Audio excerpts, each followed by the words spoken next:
بسم اللہ الرحمن الرحیم۔ السلام علیکم دوستو بادشاہ کا ایک انوکھا واقعہ۔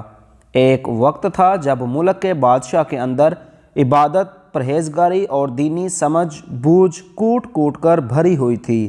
آج کے اس گئے گزرے دور میں آدمی ان واقعات کو سنے تو عقل حیران رہ جاتی ہے۔ چنانچہ عقل کو حیران کر دینے والا واقعہ سنیے۔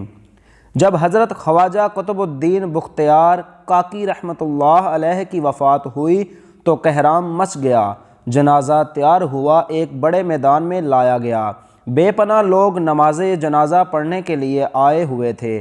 انسانوں کا ایک سمندر تھا جو حد نگاہ تک نظر آتا تھا۔ جب جنازہ پڑھنے کا وقت آیا، ایک آدمی آگے بڑھا اور کہنے لگا کہ میں خواجہ قطب الدین بختیار کاکی رحمۃ اللہ علیہ کا وکیل ہوں۔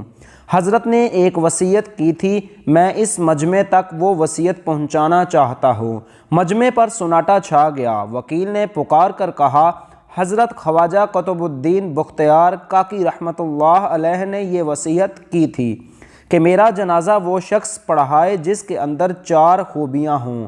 زندگی میں اس کی تکبیر اولیٰ کبھی قضا نہ ہوئی ہو، اس کی تہجد کی نماز کبھی قضا نہ ہوئی ہو، اس نے غیر محرم پر کبھی بھی بری نظر نہ ڈالی ہو، اتنا عبادت گزار ہو کہ اس نے عصر کی سنتیں بھی کبھی نہ چھوڑی ہوں۔ جس شخص میں یہ 4 خوبیاں ہوں وہ میرا جنازہ پڑھائے۔ جب یہ بات سنائی گئی تو مجمع پر ایسا سناٹا چھایا کہ جیسے مجمع کو سانپ سونگھ گیا۔